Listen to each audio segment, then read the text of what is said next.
Pag-usapan pa natin ang psoriasis at ang lagay ni Jane. Kasama si Mobile Journal, Yeda Pascual.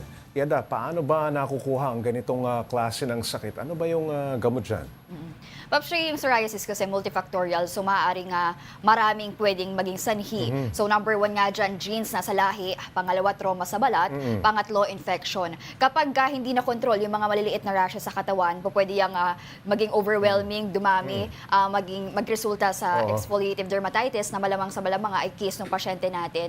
So ang gamutan daw dyan, Paps Ray, paliwanag dito, kapag hindi pa ganun kalawak yung mga affected na area sa katawan, merong mga binibigay na topical medication, so tulad ng mga cream, lotion. Pero kapag talagang malawak na yung affected na area sa katawan, that's the time na binibigyan na ng mga ini-injection na ng mga anti-inflammatory agents at ng mga oral medication. Pero Paps Ray, prescribe yan, so kinakailangan talaga magpakonsulta muna sa dermatologist. May doktor na titingin. Okay, Yeda, nakamamatay ba ang psoriasis? Paano ba maiiwasan ang paglala niyan? Paps Ray, ang sabi ni Doc, very rare. Pero kung talagang overwhelming na, talagang malala na yung inflammation, as in severe na, yes, posible. Kasi itong psoriasis also increases risk for cardiovascular diseases. Okay. At saka kapag talagang inflamed na nga yung buong katawan, maaaring maapektuhan din yung ibang organs. Sa kaso ni Jane, Yeda, talagang malala na yung sakit niya, lalo't hindi na agapan dahil sa lockdown. Ano ang gamutan sa kanya ngayon?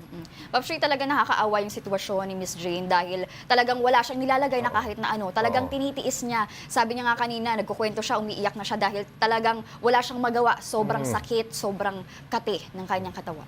Okay, Yeda, nanggagamot pa rin ba siya sa kanyang... Kinakamot niya pa rin. Okay, kinakamot niya. Yes, Paps Ray, talagang kinakamot niya dahil di niya nga daw matiis. Ito nga, Paps Pero Ray, kanina, wala talagang gamot na pwedeng ipahid para hindi meron, Paps mangati. Ray, pero hindi siya makabili dahil talagang hirap sa buhay. So okay. kanina nagpadala siya ng mga pictures sa atin. Ito binlock and white natin kasi Oo. talagang maselan dahil talagang Sugat-sugat. nagdurugo na. Sugat-sugat na talaga yung Okay. kanyang katawan. So talagang kawawa. May paraan pa ba, Yeda, para maibalik sa dati ang balat nitong si Jane?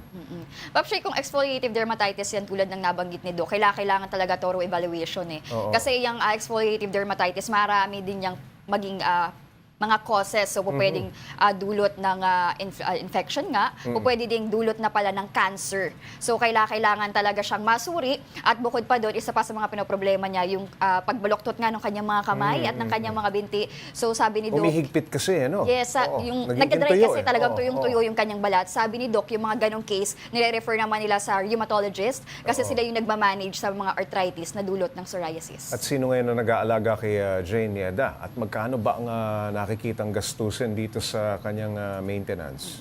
Paps Ray, andyan naman yung kanyang mga anak, yung kanyang mister. Naiiwan nga lang siya mag-isa kapag nasa laot yung mister niya at nasa eskwelahan yung mga bata.